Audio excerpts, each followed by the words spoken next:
Abram suas Bíblias em Jeremias, capítulo 5, versículo 25.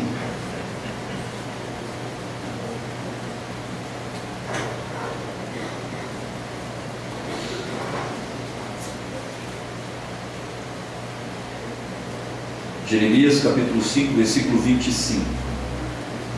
Temos um versículo para introduzir o nosso tema.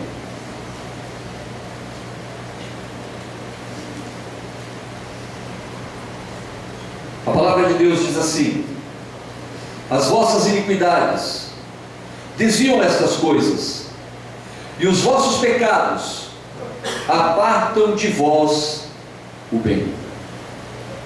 As vossas iniquidades desviam estas coisas, e os vossos pecados apartam de vós o bem. O que o pecado causa na vida do cristão? Você já parou para pensar e refletir profundamente sobre as consequências do pecado? Sobre o estrago que o pecado traz nas nossas vidas? Sobre o poder destruidor que o pecado tem? Eu vou falar hoje sobre o que o pecado rouba dos crentes. E a primeira coisa que você tem que saber é que o pecado é como um ladrão. Ele rouba do homem de tudo que é mais precioso na sua vida.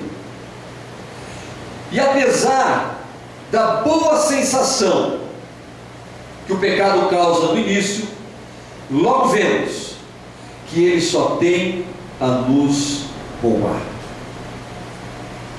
Nada do que é pecado pode acrescentar algo às nossas vidas. O pecado tem um poder destruidor.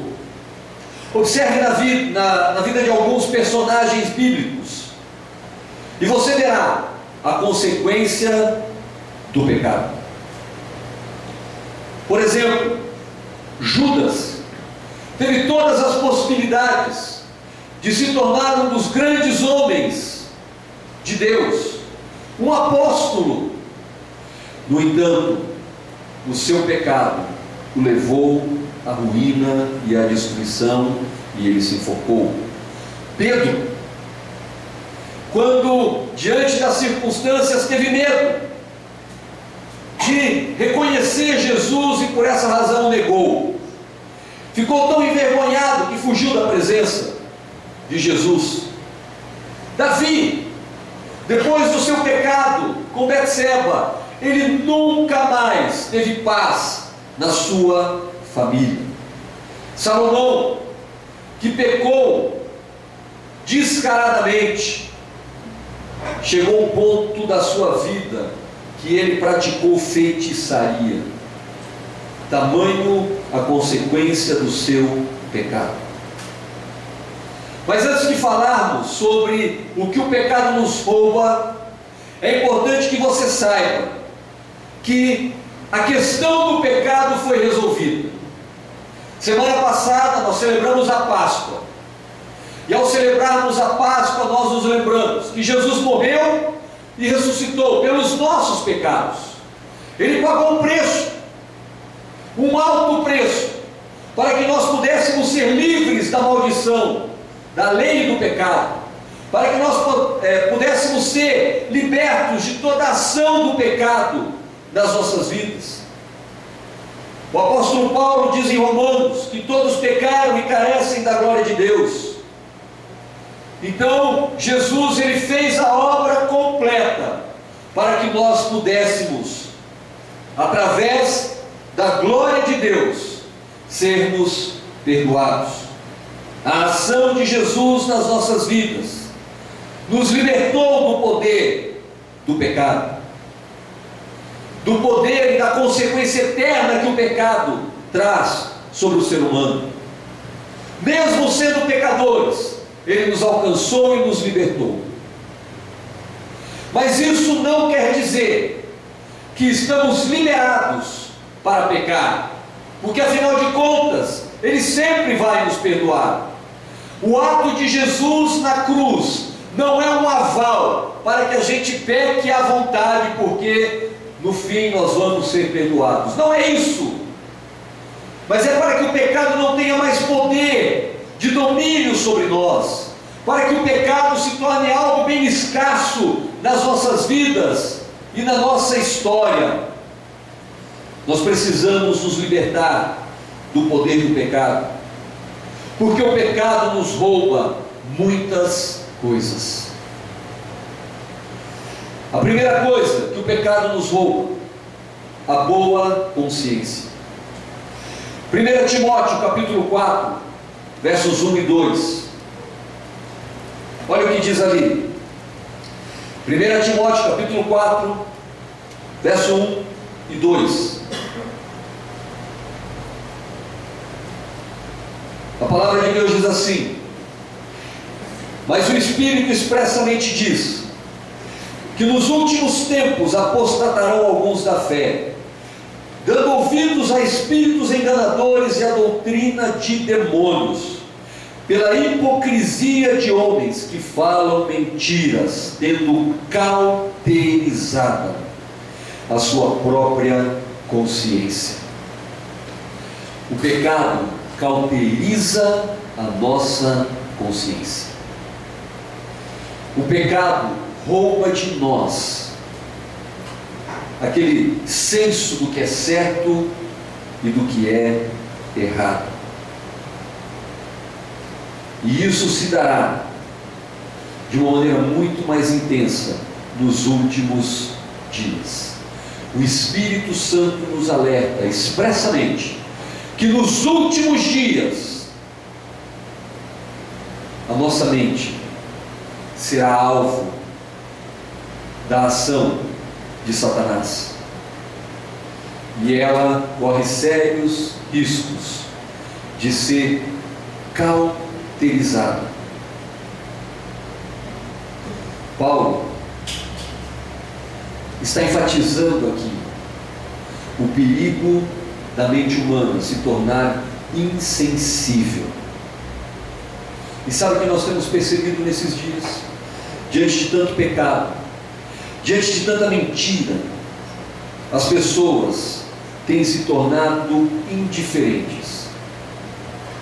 Os acontecimentos não têm mais chocado, não têm mais causado nenhum tipo de impacto, porque a mente está sendo cauterizada.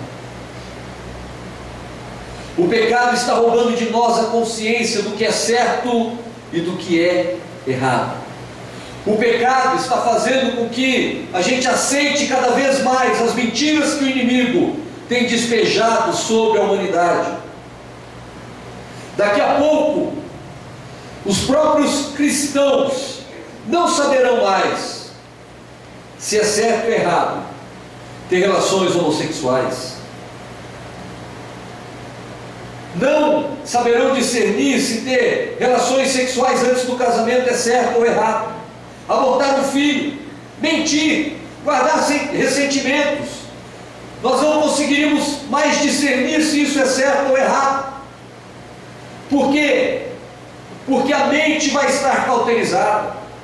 Não nos importaremos mais.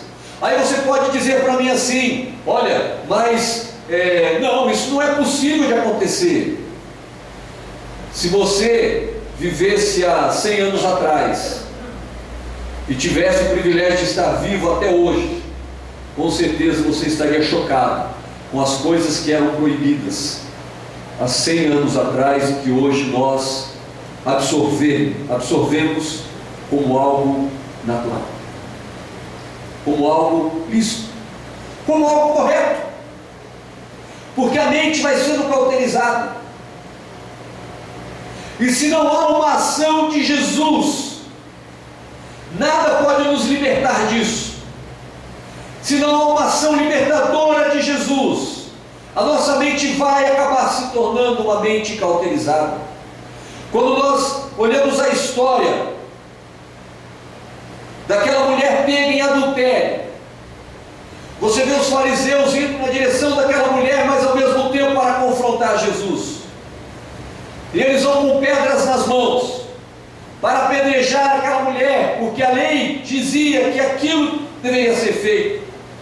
E eles querem também acusar Jesus de não cumprir a lei. E eles chegam e confrontam Jesus. E Jesus rebate eles, dizendo: quem não tem pecado, atira a primeira pedra. E em João capítulo 8, versículo 9, diz assim: quando ouviram isso, redarguidos da consciência, saíram um a um, e a começar pelos mais velhos até os últimos. Ficou só Jesus e a mulher que estava no meio. Só há uma forma de a sua mente ser despertada, só há uma forma de enxergar que os seus pecados estão te destruindo, quando você é exortado por Jesus, quando Jesus confronta a sua mente. E só há uma maneira, meu irmão e minha irmã, da sua mente ser confrontada: através da palavra de Deus, através daquilo que Jesus nos diz na sua palavra. Então, ao ler a palavra, você vai saber discernir se é certo ou se é errado, se é pecado ou se não. O problema das pessoas aceitarem tão facilmente o pecado é porque não conhecem verdadeiramente a palavra, e com isso estão embutindo nas suas vidas cada vez mais pecados, e a mente está se tornando uma mente cauterizada. A boa consciência está se perdendo. Quando não há confronto, nós acabamos cedendo cada vez mais. 1 Timóteo capítulo 1, versículo 5 diz: ora, o fim do mandamento é o amor de um coração puro e de uma boa consciência e de uma fé não fingida. Precisamos manter uma boa consciência. Não deixe que o diabo roube, não deixe que o pecado roube a sua boa consciência. Não se deixe levar pelas seduções do pecado, e isso faça com que você tenha sua mente cauterizada, mas tenha sempre uma boa consciência, que é o fim do mandamento, o amor de um coração puro, de uma boa consciência e uma fé não fingida. Mas o pecado não nos rouba apenas uma boa consciência, o pecado também nos rouba a paz de coração.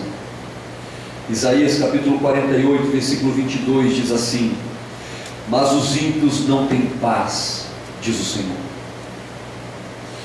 Os ímpios não têm paz.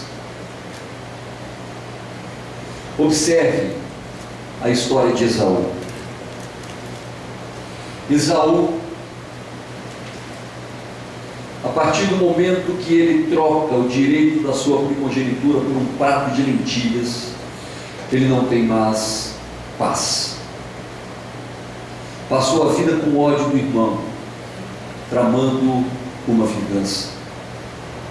A paz do jovem que saiu de casa para caçar, para alegrar o coração do seu pai, se transformou em um ódio mortal pelo seu irmão. Sansão tinha paz até o dia que ele contou os seus segredos para Dalila, e a partir daquele momento a sua vida se tornou um caos. Ele perdeu a sua paz, e ele foi torturado e sofreu por conta do seu pecado.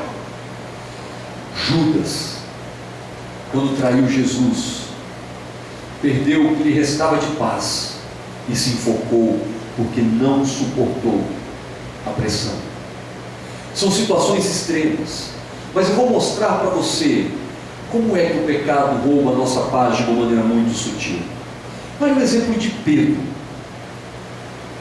Pedro caminhou com Jesus 3 anos e meio, viu os milagres de Jesus, viu a obra extraordinária de Jesus, viu o que Jesus fez a cada momento, a cada instante.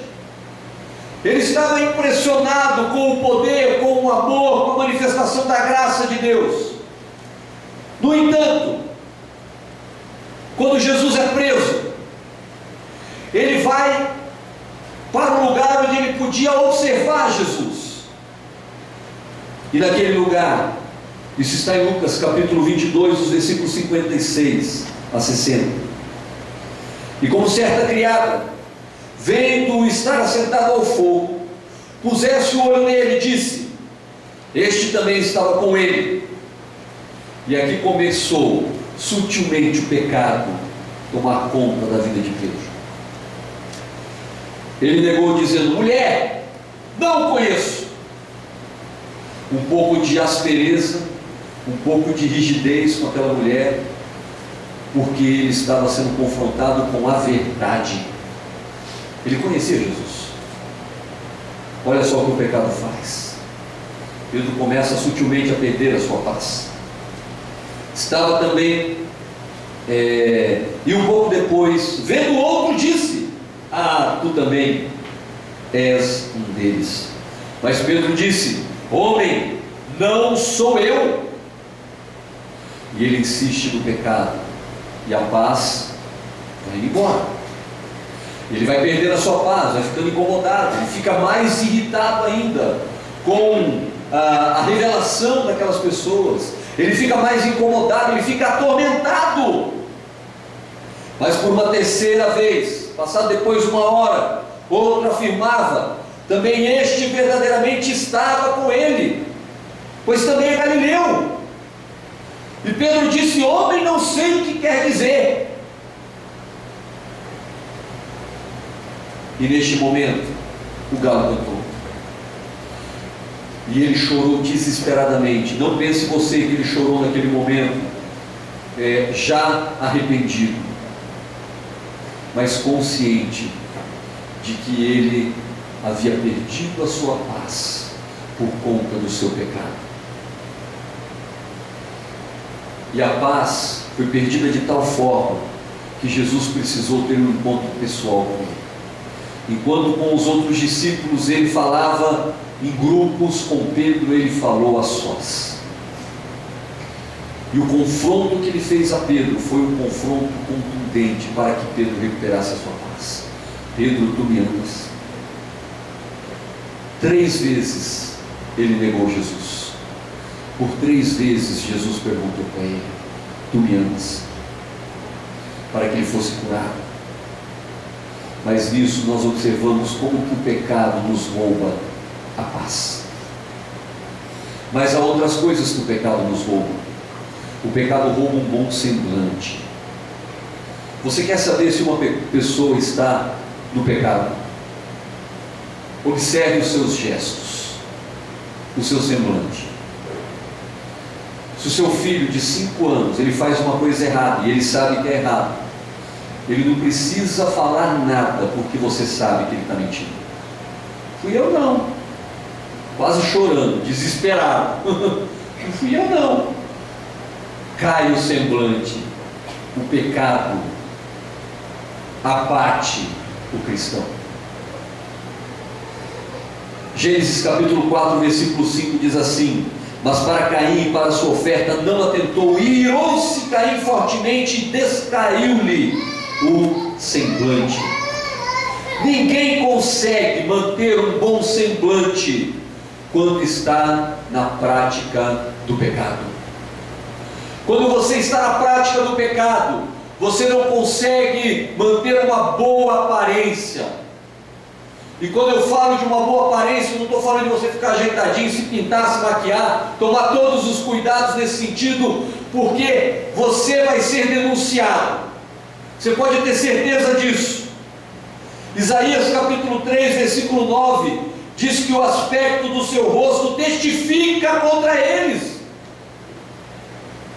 Quando você está em pecado, o aspecto do seu rosto testifica contra você. Publicam os seus pecados, como Sodoma, não os dissimulam. Ai da sua alma, porque fazem mal a si mesmos. O pecado, meu irmão e minha irmã, você não consegue manter escondido o pecado por muito tempo, porque o seu rosto vai te denunciar, o seu semblante vai te denunciar, a sua aparência te denuncia. Quando a pessoa está em pecado, ela se abate, ela tenta se esconder, ela tenta se esquivar, porque o seu semblante denuncia, os seus erros, e nós queremos agir como uma criança de 5 anos. Não, está tudo bem. Não tem feito nada de errado. Não, minha vida está super, hiper em ordem. Não tem nada de errado. Mas o seu semblante está denunciando você. Você não consegue disfarçar quando você está em pecado. Outra coisa que o pecado nos rouba. Rouba o bom caráter. Preste atenção numa coisa. Reputação é o que as pessoas pensam que você é. Então, se você está assistindo os depoimentos lá em Brasília, você vê as pessoas tentando defender a reputação. Ela pensa que você acredita naquilo que ela está falando, e alguns até talvez acreditem nas mentiras que eles falam. Isso é reputação, que as pessoas pensam de você. Caráter é o que você é de fato. O pecado pode não roubar de você no primeiro momento a sua reputação, mas ele rouba o seu caráter. Porque se você tenta manter uma boa reputação, mas não tem caráter, você está mentindo. Isso não se sustenta. Se você alimenta o pecado, você pode enganar durante um tempo, mas além do semblante, o seu caráter, ele vai ser corrompido. Olha o exemplo de Saul. Saul era um bom moço. Saul era uma pessoa obediente. Ele havia saído para buscar as ovelhas do seu pai, os jumentos do seu pai, jumentas do seu pai que haviam se perdido. E ele era obediente, ele era dedicado, ele era humilde. Olha só, quando Samuel revelou seus planos, ou os planos de Deus para ele, a sua resposta com toda sinceridade de coração. Ele não foi insincero, ele não estava mentindo neste momento. Ele diz assim: porventura não sou eu filho de Benjamim, da menor das tribos de Israel, e a minha família a menor de todas as famílias da tribo de Benjamim? Por que, pois, me falas com semelhantes palavras? Ele não se achava capaz, ele não se achava digno, ele não se via na condição de se tornar rei de Israel. Ele de fato era uma pessoa humilde. Mas sabe o que rouba o bom caráter? São as seduções da vida. É a busca pelo poder, é a busca pelo controle das coisas, é a busca em você querer ter a razão em tudo, é você decidir que tem que ser do seu jeito. Isso vai roubando de você o seu caráter. E aí ele se torna rei. Um homem humilde, obediente, dedicado, se torna rei. E na primeira oportunidade que ele tem de confirmar todas aquelas características, aquelas virtudes, o que ele faz? Ele desobedece. Deus mandou ele matar todos os amalequitas e ele não fez isso. Então, o homem que era obediente, dedicado e humilde, se tornou o homem desobediente, obstinado e arrogante. Tudo porque ele não conservou o seu bom caráter. Você quer conhecer uma pessoa? Dê poder para ela. Você quer conhecer uma pessoa? Dê algumas, mesmo uma pessoa que não tem tanta assim condição de ter poder, mas comece a colocar algumas coisas na mão dessa pessoa para ela fazer.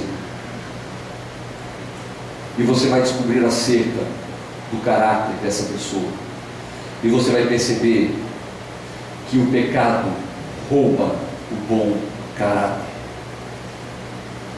Tu, porém, tens seguido a minha doutrina, modo de viver, intenção, fé, longanimidade, amor e paciência. Essas palavras são as palavras que Paulo diz para Timóteo, em 2 Timóteo capítulo 3, versículo 2. Seguir a doutrina. o modo de viver. Ter caráter ou não é um modo de vida, é um estilo de vida, é uma escolha. Mas por mais que você queira ter caráter, quando você é corrompido pelo pecado, você se perde. Num dos depoimentos que eu ouvi de uma pessoa que estava fazendo uma delação premiada, ela foi chamada num congresso, eu estava ouvindo pelo rádio, e eu achei interessante o que ela falou. Ela falou assim: olha, quando você começa, você acha que você consegue parar. Quando você começa a roubar, você acha que você consegue parar, mas você percebe no primeiro momento que é bom você ter, e no segundo momento que você não consegue mais sair, mesmo que você queira, porque você se vê completamente envolvido com isso. Por isso você não vigia desde o começo. Se um jovem não se guarda desde o início da sua juventude, depois que você cai, é difícil você conseguir se levantar. Depois que você se envolve com drogas, é difícil você conseguir se libertar. Depois que você entra num caminho de mentiras, é difícil você lá sair dessa condição na sua vida. Então, meu irmão e minha irmã, nós precisamos manter o bom caráter. Não lutar apenas para manter a reputação, mas também o bom caráter. O pecado também nos rouba o bom ânimo.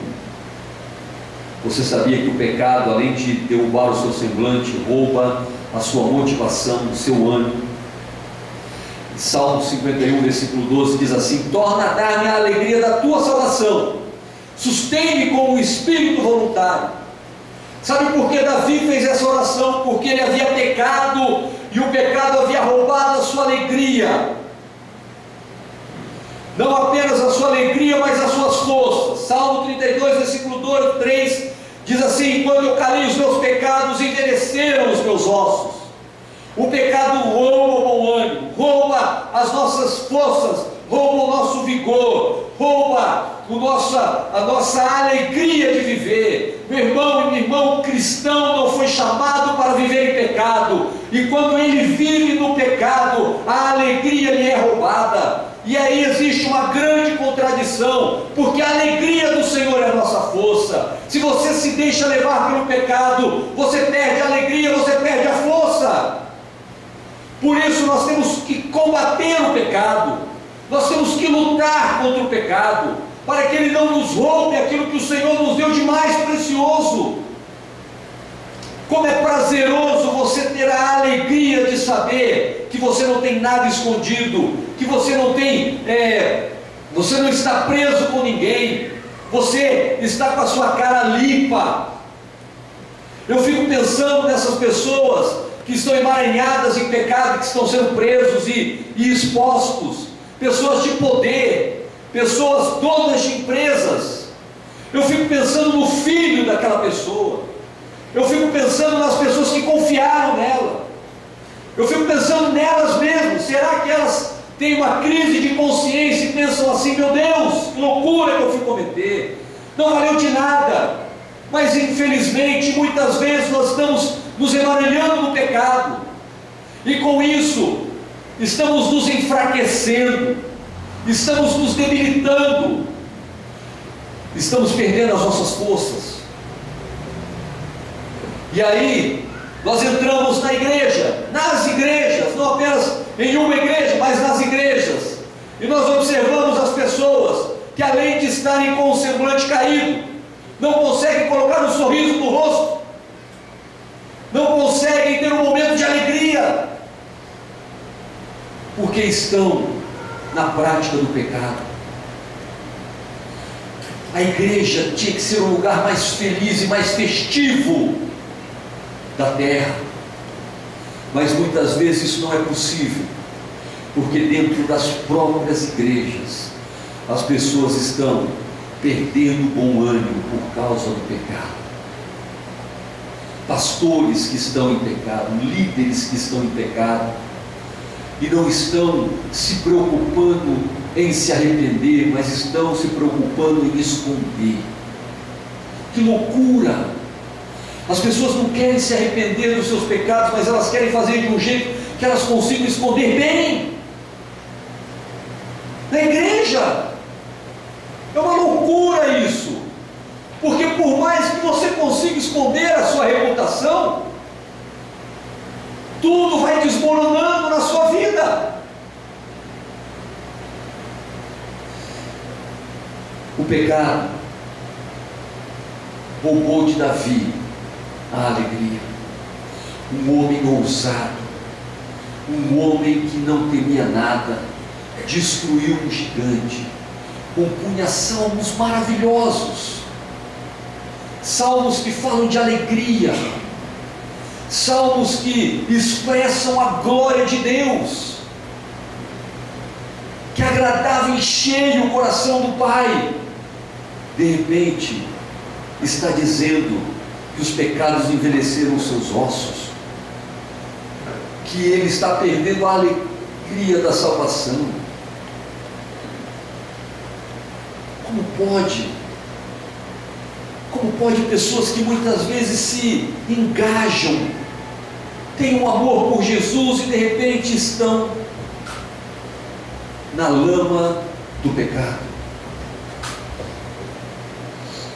Davi, que teve tantos momentos de alegria, venceu exércitos inteiros, foi ser abatido por um pecado. Um pecado arruinou para sempre a família de Davi.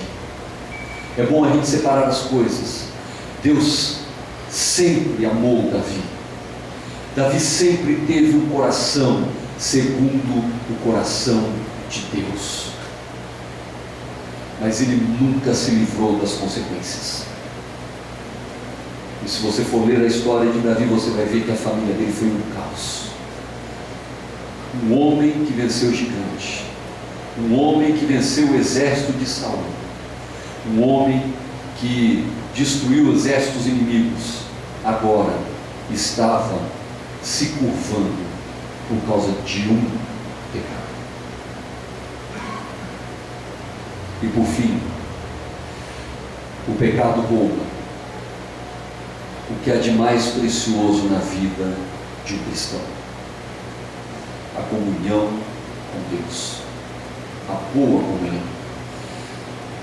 Todas essas coisas não se comparam com o que Satanás rouba de nós por intermédio do pecado.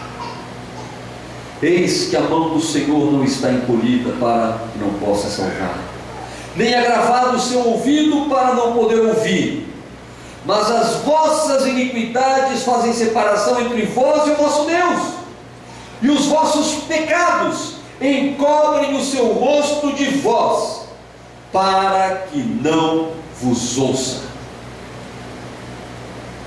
O pior de todas as consequências, de todos os roubos que o pecado proporciona para nós, sem dúvida, é a nossa separação do nosso Deus. Não há roubo mais terrível do que você perder a comunhão com Deus. Mas eu quero que você saiba que o pecado rouba isso de você. Ele rouba de você a sua comunhão com Deus. Quando pecamos, somos roubados da comunhão, da nossa intimidade.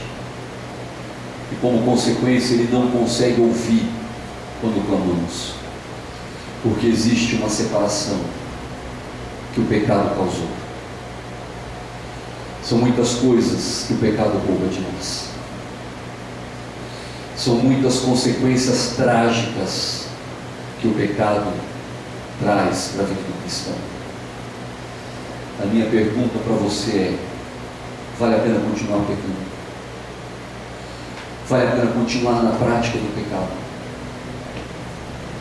Vale a pena continuar alimentando-se do pecado? Não vale. Não há um único pecado que vale a pena. Por essa razão, todas as vezes que você pecar, você precisa imediatamente se arrepender. Porque todos pecamos. E se aquele que disser que não tem pecados é mentiroso, já está pecando. Então, meu irmão e minha irmã, quando você pecar, se arrependa. Confesse o seu pecado e o deixe. Se você voltar a falhar, volte a se arrepender imediatamente. Não deixe que o pecado crie raízes no seu coração. Quero concluir voltando a Caim, o do semblante caído. Deus o orienta para que volte a ter a sua vida. E a mesma orientação que ele deu para Caim serve para nós. Caim, se fizeres bem, não é certo que serás aceito. Se você fizer bem, fizer certo, não é certo que você será aceito. Se não fizer, o pecado jaz à porta. E sobre ti será o teu desejo, mas cumpre a ti dominar. Cabe a ti dominar. Sobre ele deves dominar. Então, meu irmão e minha irmã, não há desculpa, porque Deus nos deu condições para vencer o pecado. Deus nos deu condições de dominar o pecado. Para que isso aconteça, nós precisamos ter uma posição firme. Firme. Por isso, meu irmão e minha irmã, não negocie com o pecado. Não brinque com o pecado. Não ande espreitando o pecado. Não se aproxime demais do abismo, porque você pode cair.